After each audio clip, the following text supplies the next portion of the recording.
మనం ఇప్పుడు కొత్తగా మోటివేషనల్ వీడియోస్ అనేది స్టార్ట్ చేయడం జరిగింది మన ఛానల్లో. చాలామంది అడుగుతున్నారు, సార్ మీరు మాకు బిజినెస్ రిజిస్ట్రేషన్ చేస్తారు, అప్పుడప్పుడు మా కాల్స్లో మీకు మోటివేషన్ కూడా వర్డ్స్ మాకు చెప్తూ ఉంటారు, వీడియోస్ కూడా చేయండి అని చాలామంది అడుగుతున్నారు. సో అందువల్ల మనము మోటివేషన్ వీడియోస్ అనేది స్టార్ట్ చేయడం జరుగుతుంది. సో వీక్లీ వన్స్ ఒక మోటివేషన్ వీడియో అనేది మన ఛానల్లో రిలీజ్ చేయడం జరుగుతుందండి. అది వచ్చేసి సండే ఉంటుంది.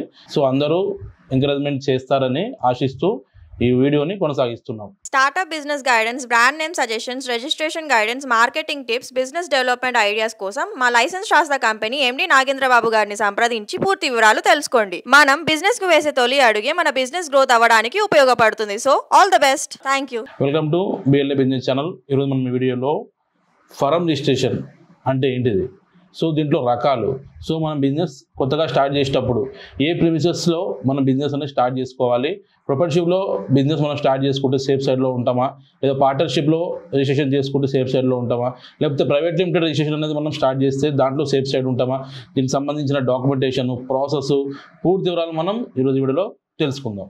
ముఖ్యంగా వచ్చేసి ప్రొపరేటర్షిప్లో బిజినెస్ చేసేవాళ్ళు సింగిల్ ప్రొపరేటర్ ఉంటారు కాబట్టి సొంత ఇన్వెస్ట్మెంట్ తోటి తను ఒక ఆధార్ కార్డు, తన బిజినెస్ ప్రూఫ్, అడ్రస్, లొకేషన్ రెంట్కి తీసుకొని లేదా ఓన్ ప్రిమిసెస్లో కూడా వాళ్ళు బిజినెస్ అనేది స్టార్ట్ చేసుకోవచ్చు. మనం ఒకవేళ రెంట్ తీసుకుంటే ఆ రెంట్కి సంబంధించిన రెంటల్ అగ్రిమెంటు, నెక్స్ట్ వచ్చేసి ఒకవేళ ఓన్ ప్రిమిస్ అనుకోండి అఫిడవిట్ దీన్ని యాడ్ చేసి ఆ లొకేషన్లో మనం బిజినెస్ ప్రూఫ్ రిజిస్ట్రేషన్ చేయడం జరుగుతుంది. ప్రొపరేటర్షిప్లో ఉన్న వాళ్ళు వచ్చేసి లేబర్ లైసెన్స్ కానీ ఎంఎస్ఎం రిజిస్ట్రేషన్ ఉంటే సరిపోతుంది, లేదా జిఎస్టీ మనకు బిలో 20 lakhs టర్న్ ఓవర్ ఉందనుకోండి జిఎస్టీ రిజిస్ట్రేషన్ అవసరం లేదు. ఏవో 20 lakhs ఒకవేళ మన టర్న్ ఓవర్ ఉందనుకోండి అప్పుడు మనం కంపల్సరీ వచ్చేసి జిఎస్టీ రిజిస్ట్రేషన్ చేసుకోవాలి.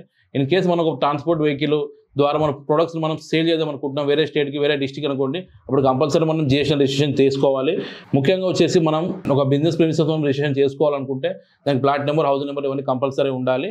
ఆ ప్రెమిసెస్ వచ్చేసి అక్కడ ప్రాపర్టీ ట్యాక్స్, సో ఇవన్నీ కరెంట్ బిల్ ఇవన్నీ కంపల్సరీ ఉండాలి. సో అట్లాంటి ఉన్న ఏరియానే లొకేషన్ కానీ మనం తీసుకుంటేనే మనకు రిజిస్ట్రేషన్ ఛాన్సెస్ ఉంటుంది. జిఎస్టీ కానీ ఫారం రిజిస్ట్రేషన్ ఏదైనా కానీ మనం ఒక బిజినెస్ నేమ్ అనుకుంటాం, ఆ నేమ్ వచ్చేసి మనం కొంతమంది ఫారం రిజిస్ట్రేషన్ చేయించుకుంటారు, కొంతమంది ట్రేడ్ మార్క్ చేయించుకుంటారు. ఈ ఫారం అనుకోండి మనకు టెంపరరీ ఉంటుంది, ట్రేడ్ మార్క్ రిజిస్ట్రేషన్ అనేది ఉంటుంది. అది వచ్చేసి మనం కేటగిరీ వైజ్గా క్లాసెస్ చాలా ఉంటాయి. ఆ బ్రాండ్ ఎవరు వాడుకోవద్దు అనుకుంటే మనం ఫారం రిజిస్ట్రేషన్ చేయించుకున్న వాళ్ళు కూడా ఈ ట్రేడ్ మార్క్ రిజిస్ట్రేషన్ కంపల్సరీ చేయించుకోవాలి. నెక్స్ట్ మార్కెట్లో వాళ్ళు ముందుకు వెళ్ళడానికి ఛాన్స్ ఉంటుంది, ఎందుకంటే అది 45 దాకా బిజినెస్ క్లాస్ ఉంటాయి ఆల్ ఓవర్ ఇండియా. ఆ క్లాస్ తగ్గట్టుగా మనం యాడ్ చేసుకొని మన బిజినెస్కి ఏ క్లాస్ అయితే సెట్ అవుతుందో దానికి తగ్గట్టుగా మనం ట్రేడ్ మార్క్ కూడా రిజిస్ట్రేషన్ చేసుకొని మన ఫారం రిజిస్ట్రేషన్కి అటాచ్ చేసుకొని మన బిజినెస్ అనేది మనం ప్రొడక్ట్స్ మ్యానుఫ్యాక్చర్ ఉంటే మ్యానుఫ్యాక్చరింగ్ లైసెన్స్, ట్రేడింగ్ ఉంటే ట్రేడింగ్ లైసెన్స్, లైసెన్స్గా తీసుకుని లైసెన్స్ అటాచ్ చేసుకొని మన బిజినెస్ అనేది ప్రొపరేటర్షిప్లో మనం ముందుకు తీసుకెళ్ళవచ్చు. నెక్స్ట్ ప్రొపరేటర్షిప్ కాకుండా ఒకవేళ పార్ట్నర్షిప్లో మనం బిజినెస్ స్టార్ట్ చేసేటప్పుడు మన క్యాపిటల్ వచ్చేసి 50-50 రేషియోగా, లేకపోతే 60-40, లేకపోతే 90-10, లేకపోతే సొంత వాళ్ళని మనం పార్ట్నర్లా పెట్టుకుంటామా, లేదా బయట వాళ్ళని తీసుకుంటామా, సో దీని తగ్గట్టుగా మనం ఒక పార్ట్నర్షిప్ బీడ్ అని ప్రిపేర్ చేసుకొని ఎవరైతే సిగ్నేచర్ చేస్తే చెక్ అనేది పాస్ అవుతుంది. సో బ్యాంకు చెక్ పవర్ అనేది ఎవరికి ఇవ్వాలి అవి డీటెయిల్స్లో మెన్షన్ చేసి మన ఇద్దరు సంబంధించిన ఇద్దరు పార్ట్నర్స్, ముగ్గురు పార్ట్నర్స్ ఇట్లా పర్సంటేజ్ దగ్గర డివైడ్ చేసేసి చెక్ పవర్ కూడా దాని తగ్గట్టు కూడా యాడ్ చేసి మనం డీడ్ అనేది ప్రిపేర్ చేసుకోవాలి. ఈ డీడ్ని మనం రిజిస్టర్ ఆఫీస్లో మనం రిజిస్ట్రేషన్ చేసుకోవాలి. రిజిస్ట్రేషన్ చేసుకున్న తర్వాత మనకు అది వ్యాలిడ్ పర్మనెంట్ ఉంటుంది. సో దీని పరంగా మనం కరెంట్ అకౌంట్ ఓపెన్ చేసుకోవచ్చు. సో ఇది పర్మనెంట్ రిజిస్ట్రేషన్ అయిపోయిన తర్వాత మళ్ళీ ఒకవేళ మన ప్రోడక్ట్ బేస్డ్గా, అంటే ఇది వచ్చేసి మన బిజినెస్ బేస్డ్ ఫారం రిజిస్ట్రేషన్ అయిపోయింది. నెక్స్ట్ ప్రొడక్ట్ బేస్డ్ అంటే ఒకవేళ మన ఫుడ్ ప్రొడక్ట్స్ ఉంటే ఫుడ్ లైసెన్స్, ఇట్లా మెడికల్ ప్రొడక్ట్స్ ఉంటే డ్రగ్ లైసెన్స్, ఇట్లా మ్యాన్ పవర్ సర్వీస్ ఉంటే లేబర్ లైసెన్స్, ఇట్లా కేటగిరీ లైసెన్స్లు ఉంటాయి. ఇట్లా ఫారం పార్ట్నర్షిప్ అయిన తర్వాత మిగతా లైసెన్స్ తీసుకోవాలి. ఈ ఫారం రిజిస్ట్రేషన్ వచ్చి మనం ఎప్పుడైతే మనం స్టేట్ లెవెల్లో బిజినెస్ చేస్తామో అప్పటి వరకు మనకు సెట్ అవుతుంది. సో ఇన్ కేసు మనం ఆల్ ఓవర్ ఇండియా బిజినెస్ చేసుకోవాలనుకుంటే ఇప్పుడు మనం ప్రైవేట్ లిమిటెడ్ రిజిస్ట్రేషన్ చేసుకోవడం జరుగుతుంది. మన ఫారం రిజిస్ట్రేషన్ వచ్చి పోర్టల్ మనకు రిజిస్టర్ అవ్వడం జరుగుతుంది. సో అదే మనం ఆల్ ఓవర్ ఇండియా బిజినెస్ అనేది చేసుకోవచ్చు. మనం ఒక చోట ప్రైవేట్ లిమిటెడ్ రిజిస్ట్రేషన్ మనం చేసుకున్న తర్వాత ఇంకో చోట్ల మళ్ళీ ప్రైవేట్ లిమిటెడ్ రిజిస్ట్రేషన్ చేసుకోవాల్సిన లేదు. అక్కడ లోకల్ సంబంధించిన మున్సిపల్ కానీ, లేబర్ కానీ, ట్రేడ్ లైసెన్స్ కానీ తీసుకుంటే సరిపోతుంది. జిఎస్టీ అనేది ఎలా ఉంటుందంటే ఆ స్టేట్ తగ్గట్టు అక్కడ జిఎస్టీ సపరేట్ ఇస్తారు, ఈ స్టేట్ తగ్గట్టు జిఎస్టీ సపరేట్ ఇస్తారు. మనకు B2B అనేది మనకు క్లెయిమ్ కావాలంటే సేమ్ జిఎస్టీ అనేది కంపల్సరీ ఉండాలి. సో అక్కడ జిఎస్టీతో ఇక్కడ జిఎస్టీ మనం క్లెయిమ్ చేసుకోవాలంటే కుదరదు. ఈ ప్రొపరేటర్షిప్లో కానీ పార్ట్నర్షిప్లో కానీ మనం ఏ పేరు పెట్టుకుంటే ఆ పేరు మనకు రిజిస్ట్రేషన్ అయిపోతుంది.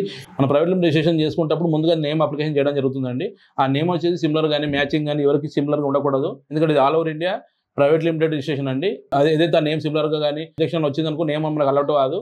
సో దానికి సంబంధించిన నేమ్స్ కూడా యూనిక్ నేమ్ మనం తీసుకొని రిజిస్ట్రేషన్ చేసుకుంటే మనకు ప్రైవేట్ లిమిటేషన్ కానీ ఛాన్స్ ఉంటుంది. So after the name approval తర్వాత AOA, MOA, directors, DSC, DIN numbers, so company pan card attach చేసేసి మనకు ప్రైవేట్ లిమిటెడ్ రిజిస్ట్రేషన్ అనేది చేయడం జరుగుతుంది. సో ఇది మనం ప్రైవేట్ లిమిటెడ్ నుంచి కంపల్సరీ ఇద్దరు ఉండాలి.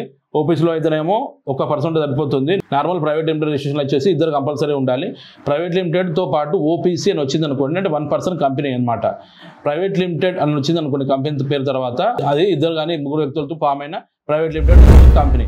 మనం ఓపీసీ తీసుకున్నాం అనుకోండి, దాని తర్వాత మనం పార్టీ ఛాన్సెస్ ఉండదు. ఒకవేళ మనం ప్రైవేట్ లిమిటెడ్ ఓపీసీ కాకుండా ఇద్దరు వ్యక్తులతో కలిపి తీసుకున్న ప్రైవేట్ లిమిటెడ్ వచ్చేసి మనం వేరే వ్యక్తులని పార్ట్నర్గా యాడ్ చేసుకోవచ్చు లేదా రిమూవ్ చేసుకోవచ్చు.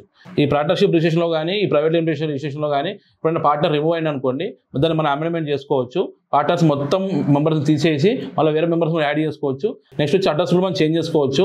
సో ఇట్లా లిమిటేషన్స్ ఉంటాయి. సో దీన్ని బట్టేసి మన బిజినెస్ అనేది ఎక్స్పాన్షన్ చేసుకొని కంపెనీ ఆడిట్ కానీ అకౌంటింగ్ కానీ ఐటీ రిటర్న్స్ అనేది మనం ప్లేస్ చేసుకొని మన బిజినెస్ సంబంధించిన లోన్స్ కానీ ఓడీస్ కానీ కూడా మనం తెచ్చుకొని బిజినెస్ అనేది ముందుకు తీసుకెళ్ళవచ్చు.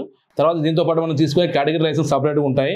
సో బిజినెస్ పరంగా మనము ఆల్ ఓవర్ తెలంగాణ ఈ ప్రొపర్టీషిప్ రిజిస్ట్రేషన్ కానీ partnership registration private limited registration కానీ ప్రైవేట్ లిమిటెడ్ రిజిస్ట్రేషన్ నుంచి ఆల్ ఓవర్ ఇండియా మనం చేయడం జరుగుతుంది. మేము ఎక్స్ప్లెయిన్ చేసిన ఈ ఫరం రిజిస్ట్రేషన్ కానీ ప్రైవేట్ లిమిటెడ్ రిజిస్ట్రేషన్ కానీ ప్రొపర్టీషిప్ బిజినెస్ రిజిస్ట్రేషన్ కానీ మీకు రిక్వైర్మెంట్ ఉంటే కింద మనకు కాల్ చేయండి. మా ఎగ్జిట్ ద్వారా పూర్తి వివరాలు తెలుసుకోండి. మా బ్రాంచెస్ వచ్చేసి తెలంగాణ హైదరాబాద్లో ఉండండి, ఆంధ్రప్రదేశ్ వైజాగ్లో ఉంది, అండ్ కర్ణాటక బెంగళూరులో ఉంది, అండ్ ఇంకోటి వచ్చేసి మనకి చెన్నైలో ఉందండి. Please subscribe our channel. Thank you.